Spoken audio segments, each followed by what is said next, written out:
One more to go now to the finals. Round 23 of 2016. This episode of the footy, well, soon now known as Lachie Does Footy. Lachie's version. And we'll be doing the same format as last week. We'll be looking at the round 22 results, ladder after round 22, and we predict the final round. Anyways, now we move on. First game of the round, Friday night, West Coast and Hawthorn at Subiaco Oval. The Eagles led all game and won by 25 against Hawthorn. Let's look at the player stats. Sean Burgoyne had a great game for Hawthorn. 25 disposals, 8 tackles and 2 goals. While Andrew Gaff was West Coast's best with 38 disposals, 4 marks and 3 tackles and 4 clearances. Now we move on to the multiple goal kickers in this match. Josh Kennedy with 5 goals, Jack Darling with 3, Mark Lacroix with 2. As for Hawthorn, Sicily 2, Gunston 2 and Burgoyne 2.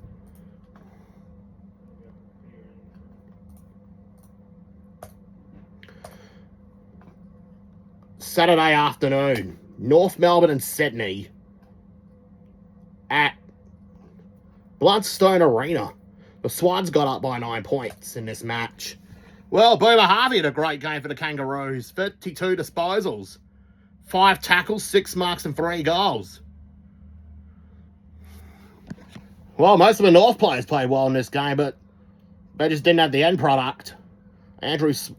Sydney's best was Dan Hanbury with 33 disposals, 4 marks and 2 goals. Now for the multiple goal kickers. Well, Boomer 3, Nick Dalsano 2, Ben Brown 2. For the Swans, Gary Rowan, Jared McVeigh and Dan Hanbury have kicked 2 each. Man, I hope North Melbourne keep Boomer.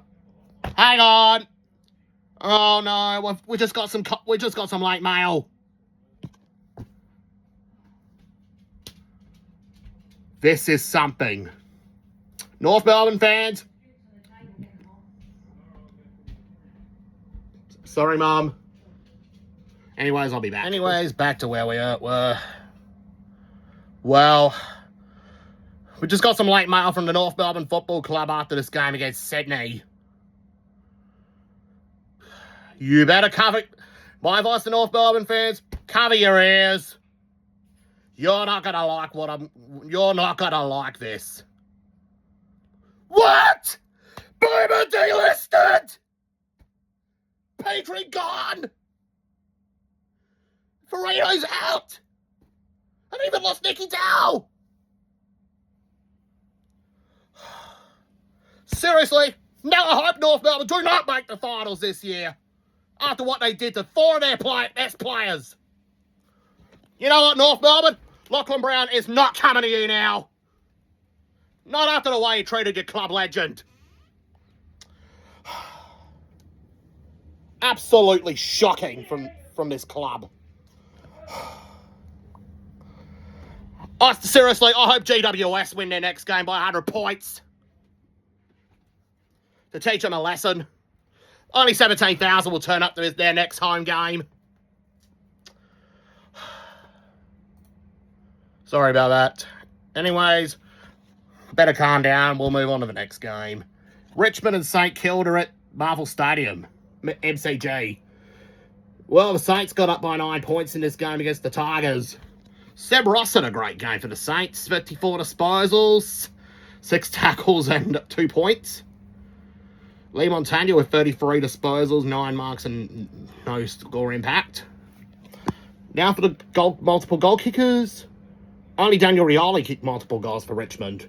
Tim Membry and Paddy McCartan with 2 each for the Saints. I need a favour next week, St Kilda. Make sure to beat Brisbane by as many points as possible. Because I want to see you make the finals now, St Kilda.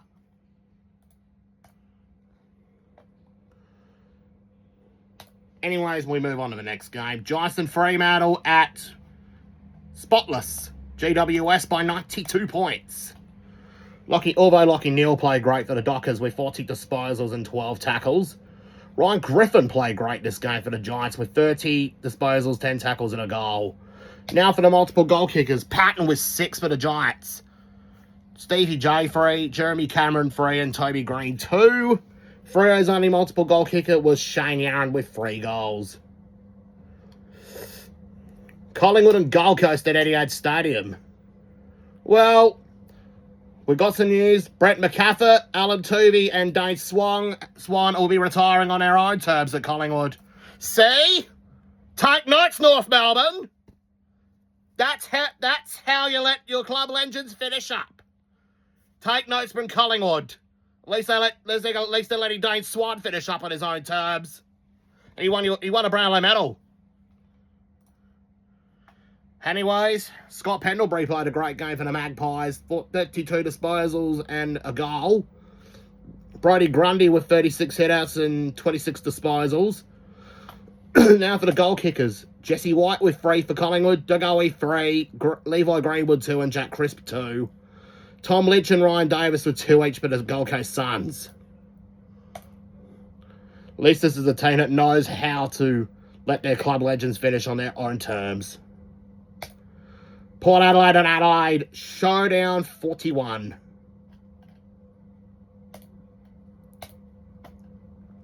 Matt Crouch played a great showdown with 33 disposals and 6 tackles. While Port's best was Ollie Wines with 20. It was Robbie Gray with 27 disposals, 7 tackles and 2 goals. Now for the multiple goal kickers. Eddie Betts, the Pied Piper of Adelaide, kicked 5. McGovern with 3, Tex with 2, Tom Lynch 2, and Jenkins 2. For Port Adelaide, Aaron Young 3, Jake Nee 2, and Robbie Gray 2.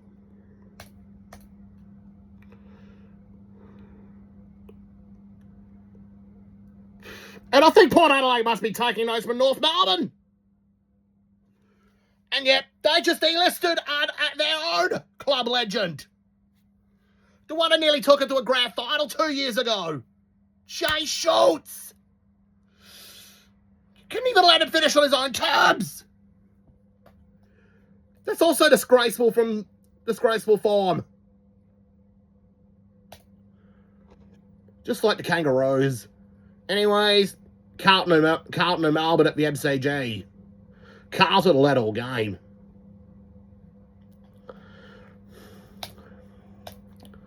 Oh, look at that. Yeah. In this game, well, look at Maxi Gorn, 33 headouts, 16 tackles and a goal. He's doing everything to keep Melbourne in the finals race. But hang on a minute, they lost by 20 points against Carlton. Paddy Cripps had a great game for the Blues, 30 disposals, 13 tackles, 12 clearances and a goal. Melbourne's best was actually Jack Viney with 27 disposals and 11 tackles. Well, Dylan Buckley kicked 3 for the Blues and Nick Graham kicked 2 for Carlton, while Melbourne did not have a multiple goal kicker in this match. Brisbane and Geelong at the Gabba. Well, after Brisbane's recent performances, well, Justin Leppich has just been invited to Brisbane's end of season review. Well, he might be finding out where he might get sacked as Brisbane's coach. They're going to be looking for a new coach next year. Tom Rockcliffe with 27 disposals, 5 tackles, 7 marks and a goal for the Lions was outstanding. Stephen Motlop was Geelong's best with 23 disposals, 4 clearances and 5 goals. Dangerfield with 28 disposals, 5 tackles and 2 goals. Leaker McCarthy, Tom Hawkins, and Lachie Henderson also kicked 2 for the Cats. As we know, Lachie Henderson, that game again, he kicked 2 goals against his old side. AKA the side that gave up on him as a teenager to make way for Brendan Favala. Daniel Rich kicked 2 for the Lions, and he was the only multiple goal kicker for them. Last game of the round, Essendon and Bulldogs at Etihad Stadium. Zach Merritt played great in this game for the Bombers with 35 disposals, 8 tackles, 7 clearances and a goal. while Jason Johannesson was the Bulldogs' best, with 31 disposals, 12 marks and 2 points.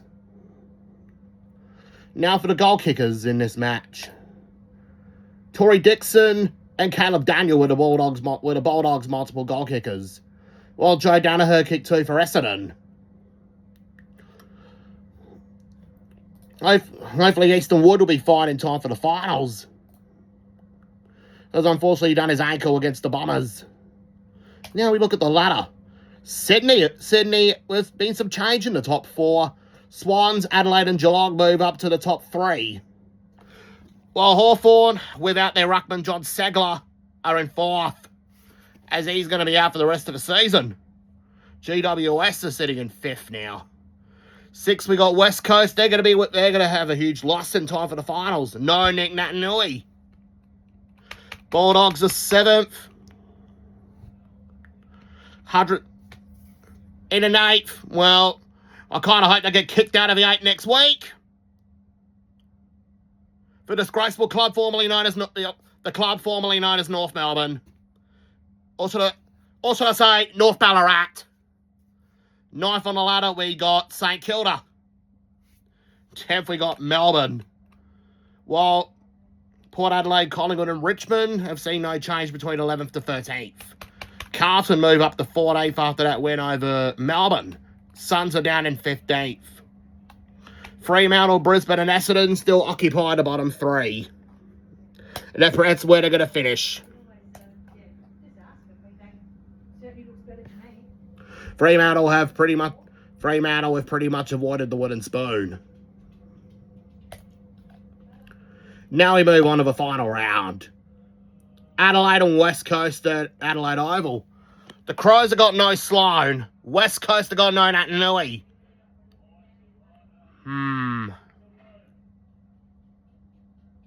I reckon the Eagles have got plenty of ruck cover, as they got Scott Lysette now playing in the ruck. Still, I reckon they might have to play John Giles for this game against the Crows. But I think Adelaide might have plenty of midfield cover for the loss of Sloane. I reckon Adelaide will get it done by 2 points. Geelong and Melbourne at Simmons Stadium. This will be Paul Rose's last game as Melbourne's coach. Simon Goodwin will take over next season. Sorry about that. My predicted margin of Geelong and Melbourne at this Geelong-Melbourne game, even though it's going to be Paul Rose's last game as coach.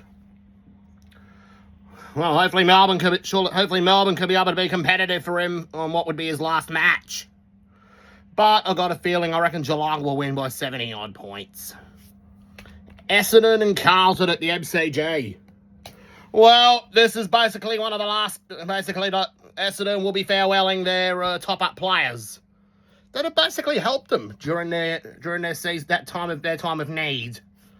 After 12 players from the Essendon 34 got suspended back in January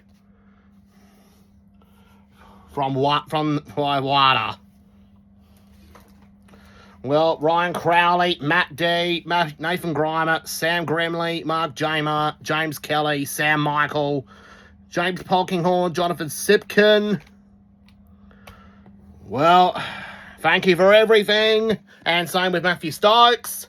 Thank you for everything you did for Essendon this season. Only 2 of them can be able to stay for 2. Hopefully at least one of them will stay on for 2017 to help out the Bombers during their comeback season. As their initial players will be back from suspension. Even though the Bombers are likely going to win the wooden spoon, I got a feeling they'll treat it like it's a premiership. I reckon the Bombers will get it done by about 18 points. Sydney and Richmond at the SCG. The Swans, they're pretty much clocked on, ready for this match. They're ready. They are ready to get. They're playing for top spot right now. Will they lock it in? They're ready to lock in. As for Richmond, well, they're locked in for something themselves. And that is the Lachlan Brown race. As now North Melbourne are out because of a disgraceful way they treated Boomer Harvey. Drew Petrie, Nick Del Santo, and Michael Ferrito. Two of them were actually coached by Dennis Pagan. I've got a feeling I reckon the Swans will get the job done by about 130 points. Gold Coast and Port Adelaide at Metricon Stadium. I've got a feeling the Power will get the job done by 30-odd points. North Melbourne and the Giants. Or should I say, the North Ballarat Roosters versus GWS at Etihad Stadium. Obviously, GWS by 122 points. Anyways, St Kilda versus Brisbane, Etihad Stadium, same ground next day. St Kilda by 202 points. And that'll be the biggest winning margin of all time. St Kilda will make the 8. And now we move on. To something more realistic. Hawthorn and Collingwood at the MCG. Should be a good game. In this one, Adelaide player Lachlan Brown will be in attendance for this game to see which team who he's more impressed with and who he might consider signing with in 2017. I reckon, and the previous day he beat the Geelong-Melbourne game. See which team has impressed. I reckon Hawks will get it done by 1 point. I reckon Jack Fitzpatrick might actually have a heroic game at Hawthorn. He hasn't had many legacy games at Melbourne. He should have one at Hawthorn. Fremantle versus Western Bulldogs at Subiaco Oval. This will be the last. Fremantle, they'll be saying goodbye to Matthew Pavlich in this game. The Western Bulldogs, they're still playing for a top 4 spot. I've got a feeling in this one, I reckon the Dockers will win this last game to send Pav off in style. I reckon Fremantle by 11 points to say goodbye to their club legend Matthew Pavlich as he be heading towards retirement. Anyways, for this next episode, well, we're just going to have a look at the results of round 23 and the ladder after round 23. But since there's going to be no game the next week because of the pre-finals bye, there will be one game to look at, and that is Victoria versus the All-Stars in the E.J. Whitten Legends game at Etihad Stadium.